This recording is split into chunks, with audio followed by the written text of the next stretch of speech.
El calor del sol de Nuevo México, un infierno dorado, quema su piel, la tierra y el aire. Es finales del siglo XIX y el desierto es implacable. El viento, seco y gélido, levanta el polvo que lo cubre todo, desde los cactus espinosos hasta la cerca de madera donde María está atada. La madera es áspera y las cuerdas, húmedas de sudor, se tensan alrededor de sus muñecas y tobillos. Sus ojos, hinchados y secos por el llanto, miran desesperados al horizonte. Las moscas zumban, rostro manchado de tierra, pero ya no tiene fuerzas para ahuyentarlas. La sed es una agonía que la consume por dentro. María es un cuerpo abandonado, una carga abandonada en medio de la nada, una vida que el mundo consideró inútil. Su padre, un hombre de rasgos duros y corazón seco, la dejó allí horas antes, murmurando algo sobre limpiarse las manos de un problema.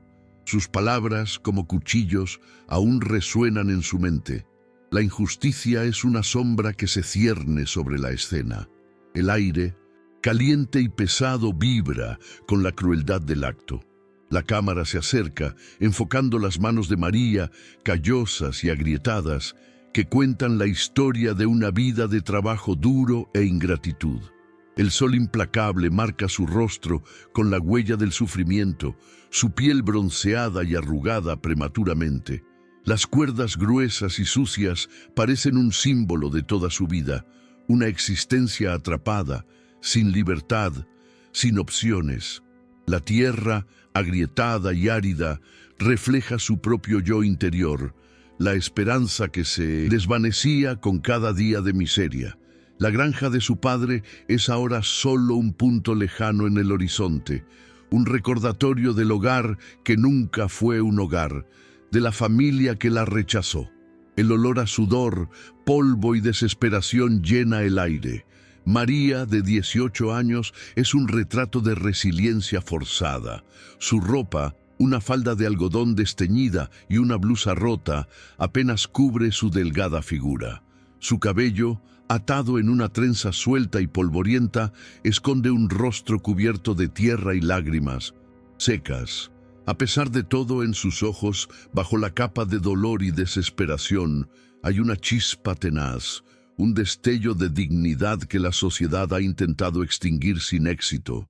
Es la llama de una joven que, aunque herida y agotada, aún se niega a ser completamente destrozada. Es la llama que la ha mantenido viva hasta ahora, a través de años de humillación y trabajo duro.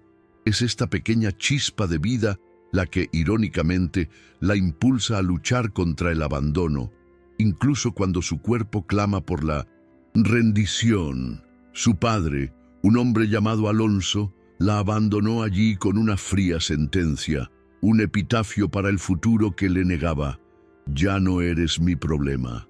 La sentencia se convierte en el detonante de la trama, no solo por el abandono físico, sino por la revelación de su absoluta insignificancia a los ojos de quienes deberían protegerla. El sonido de su caballo al alejarse, el eco de un trote que se desvanecía lentamente en el vasto silencio del desierto, fue el último sonido de su vida anterior. Ahora solo queda el sonido del viento, el zumbido de las moscas y el sonido de su propia respiración agitada. La sensación de ser desechada como basura es lo que la oprime más que la sed o el sol. María intenta apartar las manos, con las muñecas en carne viva, pero es inútil. Las cuerdas son fuertes, la cerca es robusta. Tiene la garganta seca, cada respiración supone un esfuerzo. Las palabras de su padre siguen atormentándola. No vales ni el agua que bebes. Las frases cortas y crueles de toda su vida se condensan en ese instante. Inútil, carga, problema. Cierra los ojos. Las lágrimas, escasas ya, le resbalan por el rostro. Toda su vida ha sido una preparación para este momento. Un largo y doloroso viaje para convertirse en la víctima perfecta. Pero lo que más le duele es la ausencia de dolor, la absoluta indiferencia de su padre al abandonarla. la falta de arrepentimiento o incluso de ira. Solo un silencio cruel. La cámara se aleja lentamente, dejando a María Sola. en su agonía. Su pequeña e indefensa figura es absorbida por la inmensidad despiadada del desierto. La escena se congela por un instante en la imagen de su rostro, marcado por el dolor, la humillación y el miedo. Pero en un último vistazo, el brillo obstinado en sus ojos permanece como un silencioso desafío al destino. El dolor no la quebró, solo la endureció. El abandono no la destruyó, solo la dejó aún más sola. Y en este desierto de desesperación, esta pequeña chispa es todo lo que necesita para no rendirse. El paisaje de Nuevo México a finales del siglo XIX es un lugar de brutales contrastes. El desierto, inmenso e ilimitado, es a la vez una frontera salvaje y un cementerio de esperanzas. La vida en las pocas haciendas y pequeños pueblos es dura, marcada por la pobreza, la violencia y una rígida estructura social. La opresión es parte intrínseca del aire que respiramos.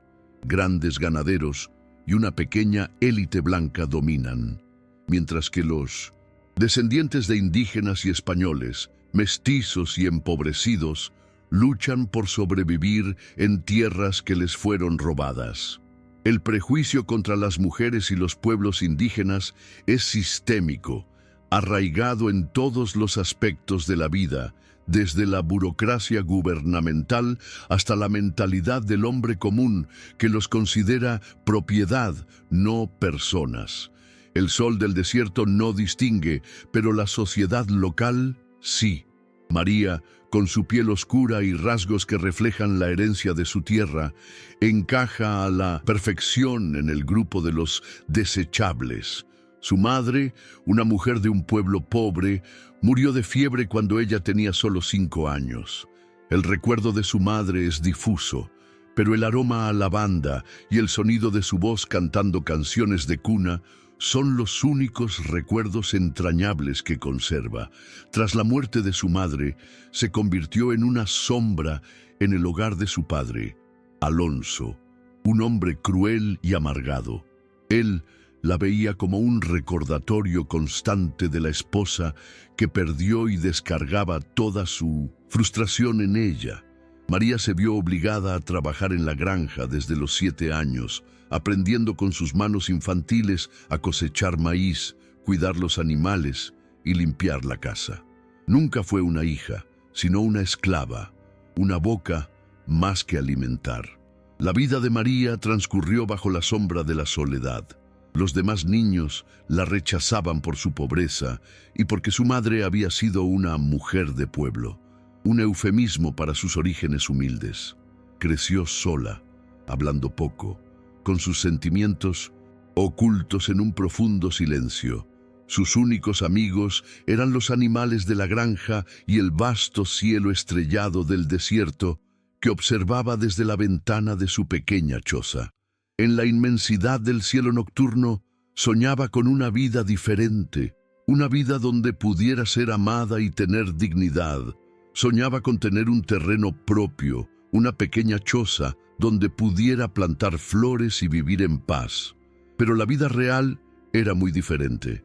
La sociedad que la rodeaba reforzaba su condición de insignificancia.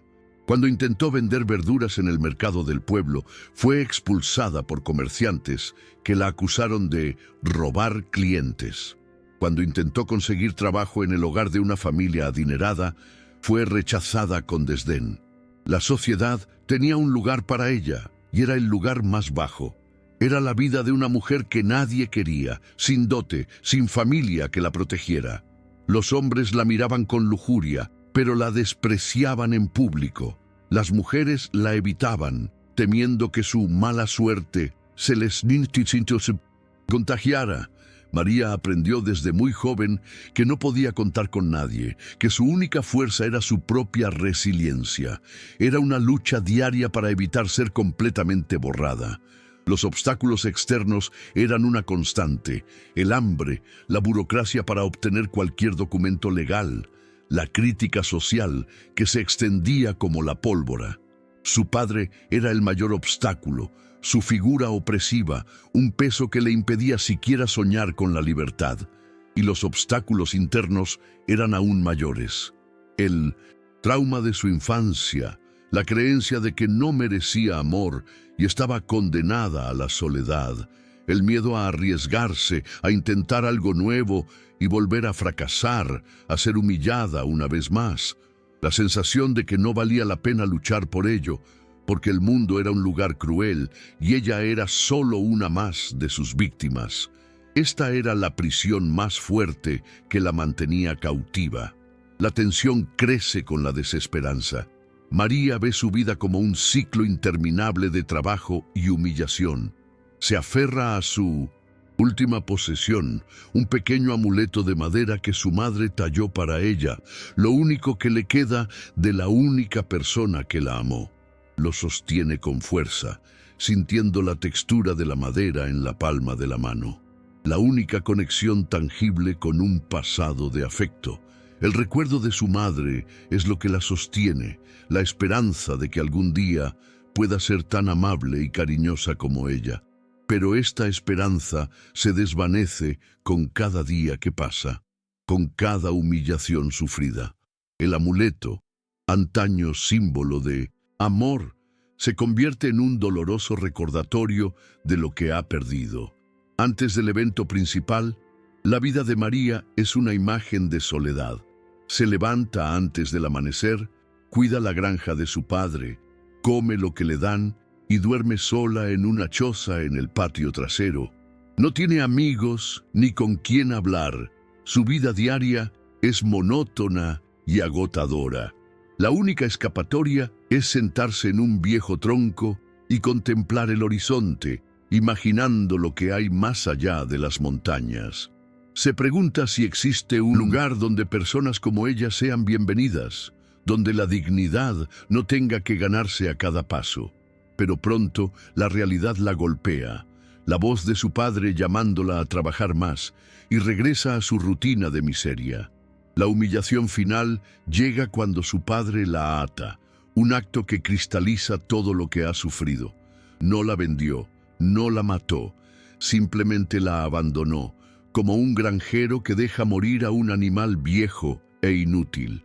La trató como un objeto, una molestia que necesitaba ser descartada. El rechazo de su padre no es solo un acto, sino la culminación de una vida de abandono emocional. Y atada a esta valla, María se da cuenta de que lo único que puede hacer ahora es esperar, pero no sabe qué. La única certeza que tiene es que no puede volver atrás y que su futuro, sea cual sea, ya no está en manos de su padre. En este desierto, la única ley es la supervivencia. Y María, incluso al borde de la muerte, aún posee un instinto de vida inquebrantable, una fuerza interior que el mundo aún no ha logrado quebrantar. Se aferra a esta fuerza con todas sus fuerzas, pero su soledad es un peso insoportable. La injusticia de su situación, la falta de alguien que la cuide, es lo que más la oprime. No es solo una víctima del desierto, sino víctima de una sociedad que la ha despreciado desde el día en que nació. Su historia es la de muchas mujeres invisibles, cuyas vidas son silenciadas por la opresión y el abandono. Y ahora, ella está allí, esperando un destino que parece ser el mismo de siempre. María, nuestra protagonista, es una joven de 18 años con una apariencia que desmiente su edad. Su rostro, marcado por el sol y el polvo, presenta rasgos finos y profundos, como si cada línea contara una historia de sufrimiento. Sus ojos son su rasgo más llamativo. Son grandes, de color marrón oscuro, y en ellos se mezclan la melancolía y una chispa de resiliencia. Su cabello, de un tono oscuro y sin vida, siempre está recogido en una trenza, una costumbre que adquirió para evitar molestias durante el duro trabajo en la granja. Su piel bronceada es del color de la tierra que cultiva, y sus manos están encallecidas, con uñas rotas y sucias. Es una belleza rústica y maltratada, pero que aún posee una serena dignidad. Su historia de dolor y rechazo es profunda. Huérfana de madre e hija de un padre cruel, pasó su infancia trabajando, sufriendo abusos verbales y físicos. Cada humillación se convirtió en una cicatriz emocional que lleva en silencio. Nunca experimentó un momento de afecto, cuidado o protección. Cada vez que su padre la llamaba inútil o la ignoraba, cada vez que la sociedad la menospreciaba, una parte de su corazón se cerraba. Se convirtió en una mujer que espera lo peor, que se encoge ante una mirada o una voz fuerte. Su mayor trauma es la sensación de abandono, de ser considerada una carga para todos. En el fondo, es un alma solitaria, con miedo a abrirse y ser herida de nuevo. Sus dilemas internos son complejos. Lucha con la creencia de que se merece todo lo malo que le sucede, una idea que su padre le inculcó desde pequeña. Al mismo tiempo, una vocecita en su interior clama por justicia, por una vida mejor, por un futuro donde pueda ser feliz. Sus sueños son pequeños pero profundos. Tener un hogar, un terreno para cultivar y tal vez, solo tal vez, alguien que la ame. Sueña con liberarse de las ataduras invisibles de su pasado, con encontrar un lugar donde pueda ser ella misma sin miedo. No sueña con riqueza, sino con paz. El nombre del guerrero apache es Nakai, traducción de el que se ha ido. Es un nombre que lleva el peso de su historia. Tiene alrededor de 30 años y cada año de su vida se refleja en su rostro, en sus expresiones contenidas y su mirada distante. Su piel es como el cuero, curtida por el sol y el viento del desierto. Sus ojos, oscuros y profundos, albergan el dolor de un pasado trágico, pero también la inteligencia y la astucia de un guerrero. Es un hombre de pocas palabras, que se comunica mediante gestos, miradas y una presencia física imponente pero no amenazante. El pasado de Nakai está marcado por una pérdida irreparable. Su tribu fue masacrada por soldados estadounidenses en un ataque sorpresa, y él fue uno de los pocos sobrevivientes. Vio a su familia, a su esposa y a su hijo pequeño morir ante sus ojos. La tragedia lo transformó en un nómada solitario, un superviviente que se niega a ser víctima. Se mueve por el desierto como una sombra, invisible y silencioso, cazando para sobrevivir y manteniéndose alejado de los hombres blancos, a quienes considera los verdaderos salvajes. Sus cicatrices, una en el hombro y otra en la pierna, son constantes recordatorios de ese día. Su personalidad es honorable. Sigue un código moral que prioriza el respeto por la tierra, los animales y todos los seres vivos. No es un hombre de ira, sino de luto. Su soledad es una elección, una carga que soporta para honrar a los que han fallecido. Su postura física es la de un cazador, erguido, alerta, cada movimiento deliberado y calculado. No desperdicia energía ni en gestos ni en palabras. Emocionalmente es un pozo de silencio. Su dolor es indescriptible. Vive en una especie de limbo, ni vivo ni muerto, simplemente existiendo. Los inocentes que protagonizan la historia son los hijos de un amigo de Nakai, quien murió en un enfrentamiento con los colonos. Aiyana, una niña de 8 años, y Quito, un niño de 5, se han convertido en su responsabilidad. Son lo único que le queda a su pueblo. Se dedica a protegerlos. Los niños son el vínculo emocional de Nakai, la razón por la que aún conserva la esperanza y un propósito. Aiyana, con su mirada curiosa, es más madura que su edad, pues ha vivido lo suficiente como para comprender el peligro. Quito es más inocente, sonríe y juega a pesar de todo. Los antagonistas o fuentes de opresión son múltiples. El primero y el más cercano es Alonso, el padre de María. Él encarna la opresión familiar, un hombre que usa su autoridad para subyugar y abusar. Su crueldad no es la de un villano de película, sino la de un hombre amargado y frustrado que proyecta su miseria sobre aquellos sobre quienes tiene poder. La sociedad de Nuevo México del siglo XIX es el segundo antagonista. Es prejuiciosa, injusta y no deja espacio para los débiles. Es un sistema opresivo que coloca a María en la posición de víctima y a Nakai en la de fugitivo. La burocracia, la falta de leyes que protejan a los vulnerables, el racismo y el sexismo son los verdaderos villanos. La tercera y más inmediata amenaza son los cazarrecompensas y el despiadado granjero, líder del grupo. El granjero, un hombre llamado Thomas, es un símbolo de la codicia y la brutalidad de la época. Anhela la tierra y sus bienes, y no le importa atropellar a cualquiera que se interponga en su camino.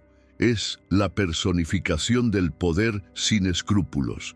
Los cazarrecompensas son la personificación de la violencia, hombres que matan por dinero y que ven la vida de los demás como un premio.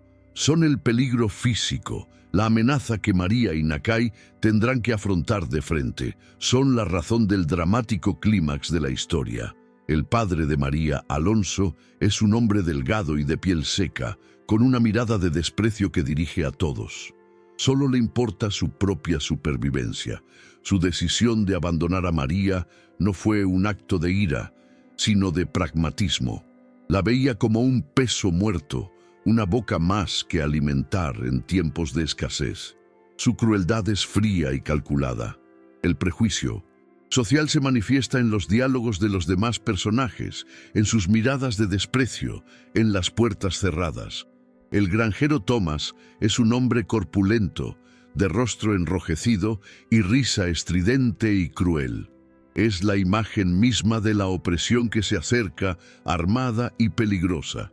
El sol ya está bajo en el cielo, tiñendo el desierto de tonos naranjas y morados. María está al borde del colapso, con la boca seca, la garganta ardiendo, las fuerzas desvaneciéndose. Ya no le quedan lágrimas para llorar. Tiene los ojos entrecerrados, su cuerpo colgando de la cerca, un espectro de sí misma. El fresco viento de la tarde empieza a soplar, aliviando temporalmente el calor, pero aumentando su sensación de impotencia. En ese momento oye el sonido de un caballo acercándose. No tiene fuerzas para levantar la cabeza, y la anticipación que siente no es de salvación, sino de una nueva forma de sufrimiento. En su mente, el mundo es un lugar de dolor y hombres crueles, y el sonido de un caballo significa simplemente otro depredador. El jinete se detiene a una distancia prudencial. Es Nakai, montado en su caballo pintado, con una postura erguida y silenciosa.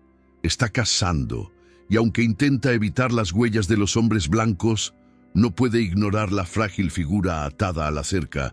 Desmonta y se acerca lenta y cautelosamente. Sus ojos oscuros recorren a María. Ve su rostro cubierto de tierra, su cuerpo delgado, su ropa rasgada, pero también ve el brillo obstinado en sus ojos, la chispa de vida que aún no se ha apagado. Ha visto a mucha gente así, abandonada a su suerte, y sabe que la mayoría no sobrevive, pero algo en María lo detiene. Algo en su serena dignidad lo intriga. La tensión inicial entre ellos es palpable. María, asustada, intenta encogerse como si su fragilidad fuera su única defensa. Su voz es un susurro ronco y débil. Por favor. No termina la frase, sin saber qué pedir. Nakai, por su parte, no habla. Simplemente la observa. Su rostro es una máscara impenetrable de silencio y cautela.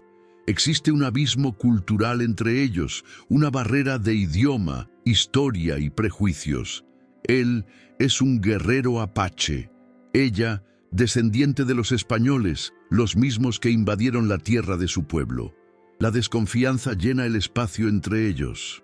Nakai finalmente se acerca, saca su cuchillo y María se estremece, esperando lo peor. Pero en cambio, corta las cuerdas de sus muñecas y tobillos con precisión y cuidado. No la mira a los ojos, simplemente hace lo que debe hacerse. María, libre, cae de rodillas en el suelo polvoriento, abrumada por el cansancio. La sensación de libertad es a la vez un alivio y una sorpresa. Levanta la cabeza y lo mira con incredulidad en los ojos. ¿Por qué la ayudó? Nakai, sin decir palabra, le extiende una mano, sosteniendo una cantilena de cuero. Le ofrece agua, un gesto que vale más que 1000 palabras, un gesto de compasión pura y simple. María, vacilante, toma la cantimplora y bebe el agua lentamente, con la avidez de quien lleva días en el desierto. El agua fresca es una bendición, una sensación de vida que vuelve a sus venas. Lo mira de nuevo, intentando leer sus intenciones en sus ojos silenciosos. No puede. No es cruel como los otros hombres que ha conocido. No la mira con lujuria ni con desprecio, solo con una quietud que la confunde. La ayuda a ponerse de pie y por un instante su mano sobre su brazo es la primera vez que siente el toque de un hombre que no está destinado a herir ni a oprimir. Es un toque de respeto, de ayuda. La razón por la que permanecen juntos, incluso sin una confianza mutua inmediata, es evidente. María no tiene a dónde ir. Su padre la abandonó. La sociedad la rechazó. El desierto es implacable y ella no sobreviviría sola. Nakai, por su parte, no puede dejarla morir. Su código de honor y su propia experiencia de pérdida le impiden darle la espalda a alguien desesperado. Ha visto la crueldad de la vida y no puede ser uno más en practicarla. La invita, con un gesto, a seguirlo. No es una invitación de amor, sino de compasión. Un pacto de supervivencia entre dos desconocidos unidos por el destino en la inmensidad del desierto. Caminaron en silencio un rato. María, débil y con las piernas temblorosas, luchaba por seguirle el ritmo. Nakai, al percibir su esfuerzo, aminoró el paso. No dijo nada, pero sus acciones hablaban por sí solas. La condujo hacia las montañas, donde estaba su campamento. Mientras caminaban con cada paso, la desconfianza de María disminuía un poco. Empezó a verlo no como un depredador, sino como un protector. Él no intentó humillarla, simplemente la guió, en silencio, por un camino que para ella era un viaje hacia lo desconocido. Este encuentro marca un punto de inflexión en la vida de María. Ella, que estaba al borde de la muerte, encuentra una oportunidad de sobrevivir.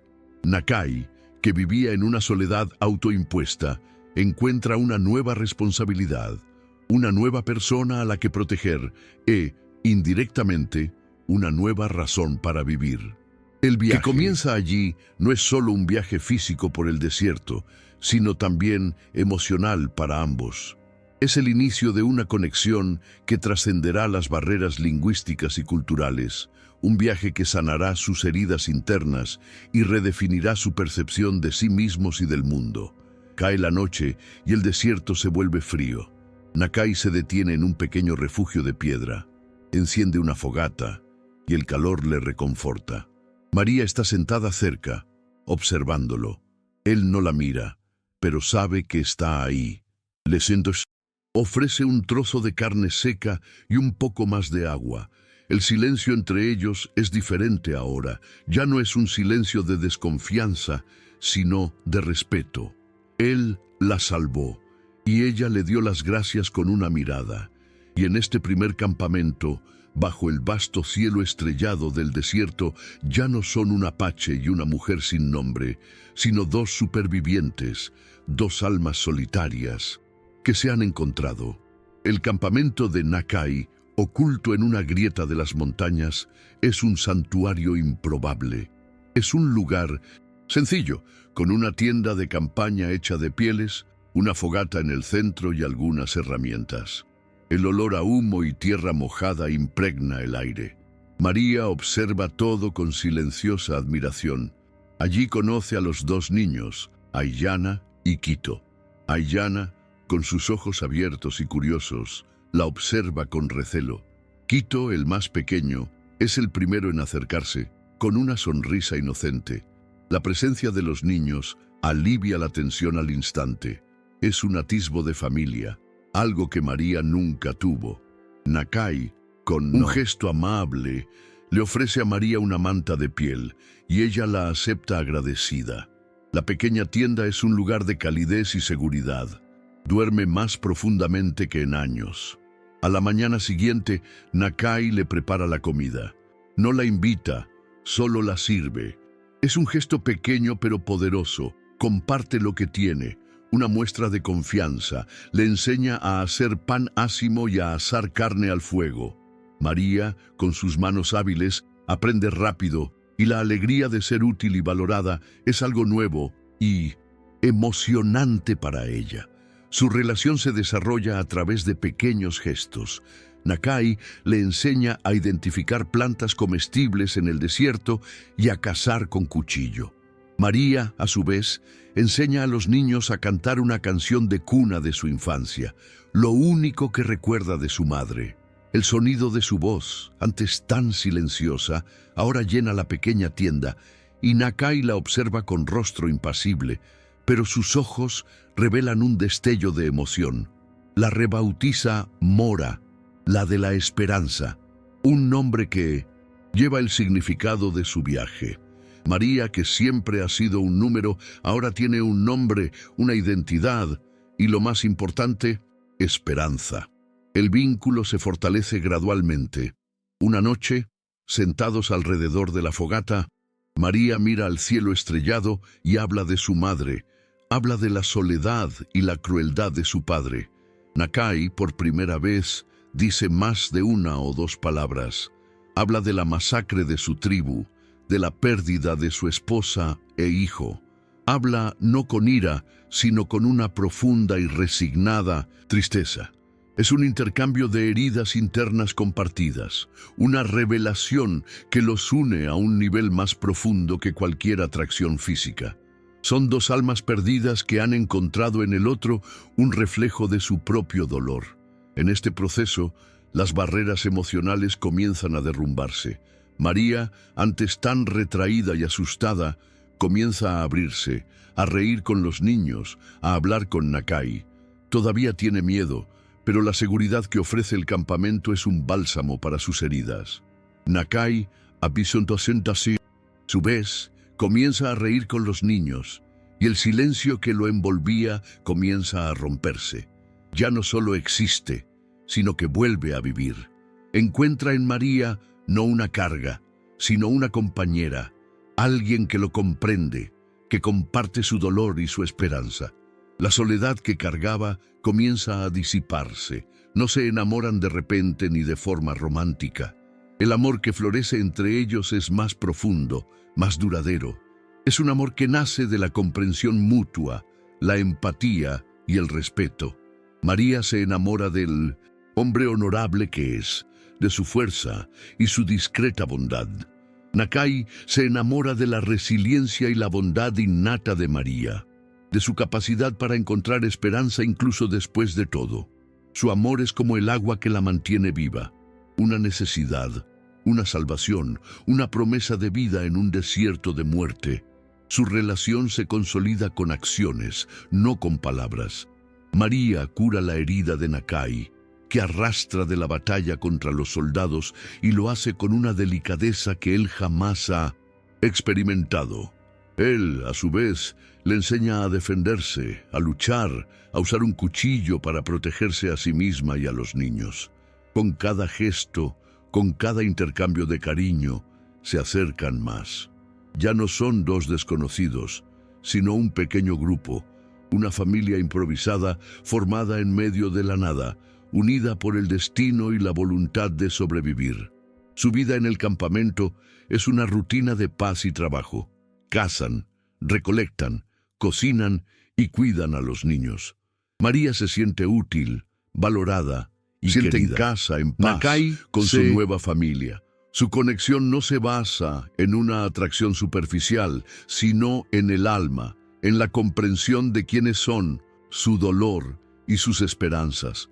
El suyo es un amor de supervivencia, un amor que desafía las convenciones y los prejuicios de la época.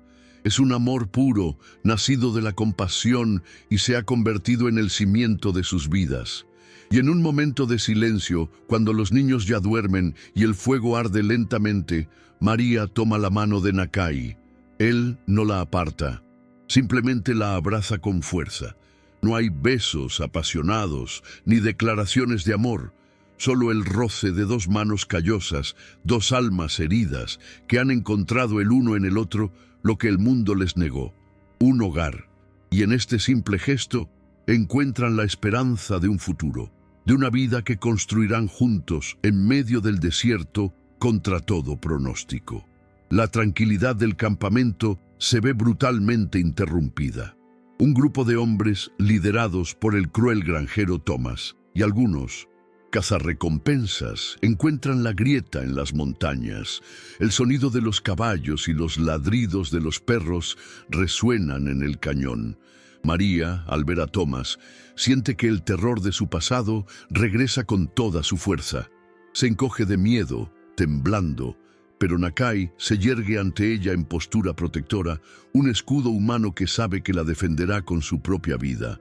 Los cazarrecompensas, con los rifles desenfundados, exigen que Nakai entregue a la mujer. Thomas la reconoce y se burla con una crueldad que hiela la sangre. La tensión es insoportable.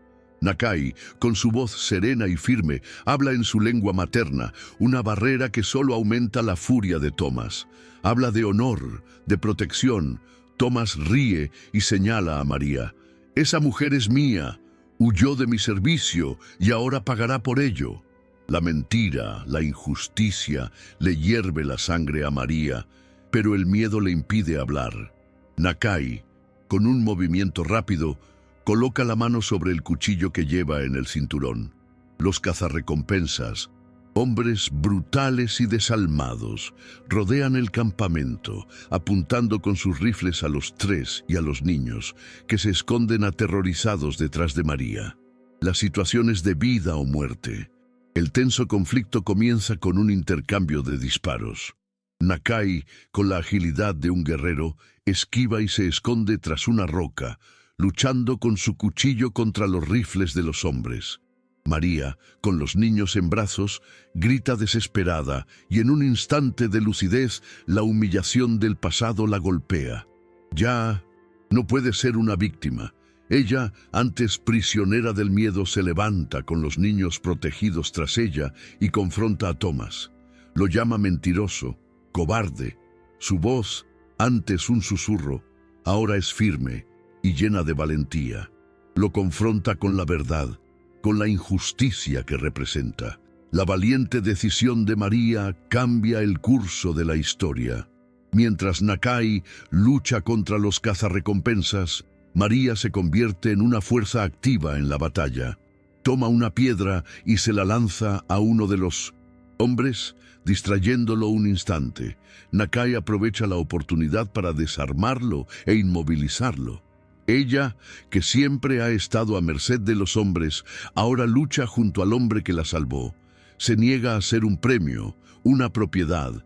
Se convierte en guerrera, protectora de niños, compañera de Nakai en la lucha contra la injusticia. Es el momento de su transformación total, la liberación de sus ataduras emocionales. Las emociones están a flor de piel. El miedo de María se transforma en ira, en valentía. Nakai, quien luchaba solo por su supervivencia y la de sus hijos, ahora lucha con María a su lado. Ve en sus ojos la misma determinación, la misma voluntad de lucha. Es el momento en que su conexión se consolida aún más, una unión de propósitos, una lucha por la vida, por la familia, por la dignidad. El riesgo es real y la sensación de que podrían no sobrevivir es palpable. Thomas, enfurecido por la valentía de María, la persigue, pero Nakai se interpone entre ellos, listo para el sacrificio definitivo. La lucha culmina en un enfrentamiento directo entre Nakai y Thomas. Cuchillo contra rifle, honor contra codicia. El enfrentamiento es brutal y veloz. Nakai, con su agilidad y conocimiento del terreno, desarma a Thomas y lo inmoviliza contra el suelo. María, con el cuchillo de Nakai en la mano, está lista para luchar. Thomas, asustado, le grita: «No tienes valor, solo eres una mujer». Y es en ese momento que María, que ha vivido toda su vida con miedo, toma una valiente decisión. No lo mata, lo deja ir, pero con una frase que lo atormentará para siempre. «Vete, ve y diles a todos que una mujer y un apache te derrotaron». Los cazarrecompensas, al ver a su líder derrotado, huyen, dejando atrás su dinero y armas. La batalla termina, el polvo se asienta, el jadeo de María, Nakai y los niños es el único sonido. La adrenalina del momento comienza a disiparse, dejando atrás la sensación de victoria y alivio. Nakai la mira con admiración y respeto en sus ojos. María le devuelve la mirada. El miedo se ha ido, reemplazado por una fuerza que desconocía tener. Se abrazan. Los niños también los abrazan. El silencio que sigue ya no es de soledad, sino de victoria. ¿Disfrutaste esta historia? Dale a me gusta y suscríbete al canal. Seguimos con el video. El abrazo es el punto de inflexión definitivo. No es un abrazo de pasión, sino de camaradería, compañerismo y familia. María, que estaba a punto de morir atada a una valla, ahora está en los brazos de un hombre que apenas conoce, pero que luchó por ella y por quien ella luchó. Encontró su voz, su fuerza, su coraje. Y Nakai, que vivía para honrar a los muertos, ahora vive para ella, para los niños. Se han convertido en una familia, no de sangre, sino de espíritu, de lucha, de amor. La noche desciende sobre ellos, pero el silencio ahora se llena con la promesa de un futuro, de una vida juntos. El clímax no es solo la victoria sobre los villanos, sino la victoria de María sobre sí misma, sobre sus miedos y traumas. El desenlace de la historia no es el final del viaje, sino el comienzo de una nueva vida. María, ahora rebautizada como Mora por Nakai, recupera su dignidad y valentía. El terror de ser una víctima para siempre ha desaparecido, reemplazado por la certeza de ser una fuerza. Ya no es una mujer a merced del destino, sino una mujer que forja el suyo propio. Ella, que nunca tuvo un hogar, ahora lo tiene, con el hombre que la salvó y los 2 hijos que se convirtieron en sus hijos. Prólogo. Campamento de Nakai, antaño refugio para un hombre solitario, es ahora un hogar, una familia cimentada en el amor, el respeto y la resiliencia. La escena final es de tranquilidad y esperanza. María está sentada con Nakai mientras los niños juegan cerca. El sol se pone, tiñendo el cielo de vibrantes colores. Ella, que antes veía el sol como símbolo de su agonía, ahora lo ve como un recordatorio del calor de la vida, la promesa de un nuevo día. Ya no tiene miedo. Toma la mano de Nakai, mano que la liberó de la valla, y la mira con gratitud. No necesitan palabras, su conexión es demasiado profunda para expresarla con palabras. El amor que comparten es un amor de compañeros, de guerreros, de familia, un amor que nace del dolor y se transforma en esperanza. El final provoca reflexión y catarsis emocional. María, nacida sin nada ni nadie, encuentra el amor y una familia con la que nunca se atrevió a soñar. El acto de bondad de Nakai no solo fue para salvarla, sino para salvarse sí mismo de su propia soledad. Su historia es un testimonio del poder de la compasión y la resiliencia. El mensaje es claro.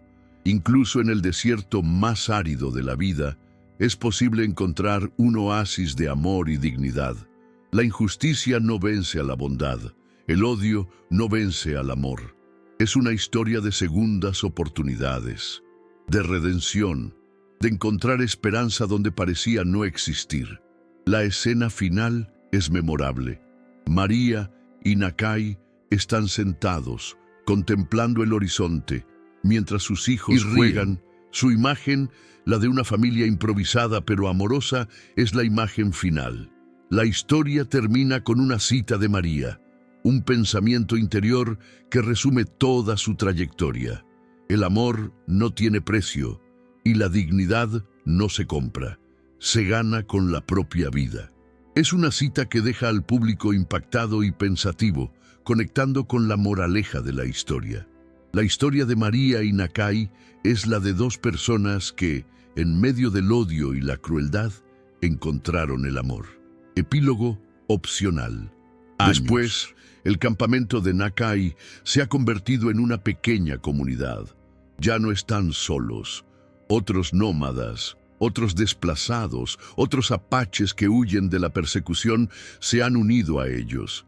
María se convirtió en la líder de la comunidad, enseñando a todos a sobrevivir en la naturaleza y a vivir en paz, lejos del odio del mundo. Nakai, con su honor, se convirtió en su protector. Los niños, Ayana y Quito, crecieron felices, aprendiendo a leer y escribir con María y a cazar con Nakai. Convirtieron en el puente entre dos culturas, entre dos formas de vida. La semilla de bondad que Nakai plantó en María floreció en un jardín de esperanza. El ciclo se ha cerrado. María, abandonada por un padre despiadado, se convirtió en madre y líder de una nueva familia. Nakai, quien perdió a su familia, encontró una nueva. Su historia es una leyenda contada alrededor de una fogata, una historia de amor, coraje y segundas oportunidades. Y el mensaje definitivo se transmite a la siguiente generación, a los hijos que criaron y a los que vendrán después. El mensaje de que el amor no tiene precio y que la dignidad es el mayor tesoro que uno puede tener. La historia de María y Nakai, la que fue salvada y quien la salvó, es un recordatorio de que incluso en los momentos más oscuros, la luz del amor siempre puede encontrar un camino. ¿Encontró alguna vez un gesto de bondad que cambiara una vida? Dona un corazón si crees que el amor es más poderoso que cualquier riqueza. Suscríbete para leer malas historias sobre segundas oportunidades. Comenta, el amor no es precioso si también crees en la bondad humana.